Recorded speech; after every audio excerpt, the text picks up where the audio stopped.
Hello बच्चों। इस प्रश्न में दिया हुआ है यदि परवलय y स्क्वायर बराबर 4x की एक अभिलंब जीवा x अक्ष के साथ 45 डिग्री का कोण बनाती है तो इस जीवा की लंबाई क्या होगी।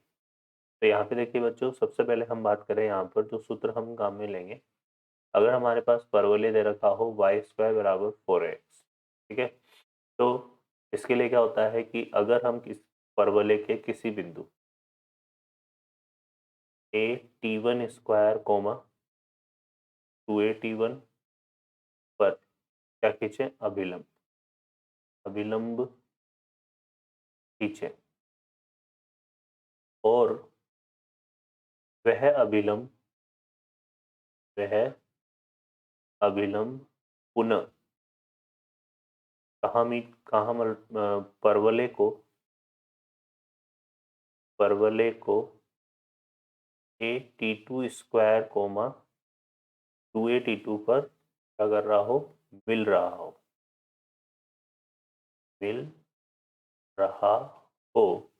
तो यहाँ पर हमारे पास रिलेशन होता है t2 के बराबर क्या होता है, -t1, तो माइनस के 2/t1, ये रिलेशन होता है। ठीक है, तो इसको हम एक तो काम में लेंगे यहाँ पे। क्लियर है। अब देखो यहाँ पर हम बना लेते हैं, तरह से इस प्रश्न को हल करेंगे। तो इसमें हम क्या करते हैं, यहाँ पे हमने यहाँ पर ये एक परवलय बना लिया, जो दिया हुआ है हमें परवलय, तो हम खींच लेते हैं। तो ये हमने परवलय यहाँ पे खींच लिया। ठीक है, इस तरह से परवलय बन जाएगा और इस परवलय की ये जीवा हो गई क्या, अभिलंब जीवा। ठीक है, यहाँ पर हमने ये पी बिंदु ले लिया और ये क्यू बिंदु ले लिया। अब ये जो जीवा है ये यहाँ पे प्रश्न के अनुसार क्या कर रही है, एक्स अक्ष के साथ कितना कोण बना रही है, 45 डिग्री का। ठीक है, तो पहले तो अगर मैं बात करूँ तो यहाँ पे अभिलंब जीवा की प्रवणता, अभिलंब जीवा की प्रवणता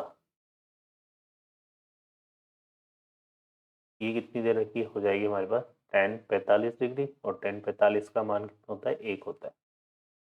ठीक है बच्चों, तो ये हमारे पास आ जाएगा। अब देखो यहाँ पर अगर ए के निर्देशांक हम क्या ले लें, ए के, क्योंकि परवलय का समीकरण हमें क्या दिया हुआ है, समीकरण हमें दिया हुआ है y स्क्वायर बराबर 4x। ठीक है, तो यहाँ पे जो हमारे पास ए के निर्देशांक आएंगे वो आ जाएंगे टी स्क्वायर कोमा 2t, या मैं ऐसे ले लूँ t1 स्क्वायर कोमा 2t1, और ये हो जाएगा t2 स्क्वायर कोमा 2t2।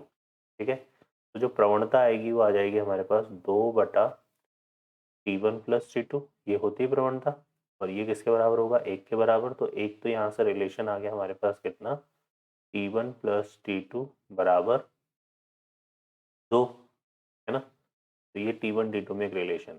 ठीक है, और एक रिलेशन मैंने बताया था आपको यहाँ पे, तो t2 बराबर कितना होगा, माइनस के t2 बराबर होगा माइनस का t1 माइनस के 2/t1। ठीक है, तो देखेंगे यहाँ से हमारे पास कितना जाएगा, यहाँ से जाएगा t1 प्लस t2 बराबर माइनस के 2/t1। और यहाँ से हमने देखा था कि जो t1 प्लस t2 इसका मान कितना है, 2। तो यहाँ पे हम रखेंगे 2 बराबर कितना हो जाएगा, माइनस के 2/t1। अब यहाँ से अगर देखें तो 2 से 2 कट जाएगा और t1 का जो मान है वो कितना जाएगा, -1। तो जो P बिंदु है वो हो जाएगा हमारे पास, क्या था, t1 स्क्वायर कोमा 2t1, तो ये आ जाएगा कितना, 1 कोमा -2। ठीक है, और ये जो t1 का मान है अगर हम इसमें रख दें, समीकरण 1 ले लेते हैं इसमें, तो t1 का मान हम कहाँ रख देते हैं, समीकरण 1 में। तो यहाँ पे देखो हमारे पास क्या आएगा बच्चों, -1 रखेंगे तो t2, यहाँ -1 रखेंगे तो -1, और इधर जाएगा तो 2 + 1 हो जाएगा, 3 आ जाएगा। तो t2 का जो मान है वो कितना आ रहा है, 3। और इसको क्यू बिंदु में रख देंगे तो जो क्यू बिंदु आएगा, t का स्क्वायर है तो 9, और 2t2 मतलब 6, तो 9,6 हमारा क्यू बिंदु हो जाएगा। अब हमें क्या निकालनी है, अभिलंब जीवा की लंबाई। अभिलंब जीवा क्या थी, पी क्यू, और पी क्यू की जो लंबाई है वो हम दूरी सूत्र से निकाल लेंगे। तो यहाँ से कितना आ जाएगा, x2 माइनस x1, तो 9 - 1 का होल स्क्वायर, और y2 माइनस y1, तो ये बनेगा 6 + 2 का होल स्क्वायर। और इसको हल करेंगे तो ये कितना आ जाएगा बच्चों, हमारे पास 8√2, है ना। तो ये 8√2 जो है क्या हो जाएगी, अभिलंब जीवा की लंबाई हो जाएगी। तो ये हमारा इस प्रश्न का अंतिम उत्तर होगा। ठीक है बच्चों, तो ये आ जाएगा हमारे पास कितना 8√2। तो ये 8√2 हमारा क्या हो गया, फाइनल आंसर हो गया। आशा करता हूँ बच्चों आपको ये हल समझ में आया होगा। Best of luck, thank you.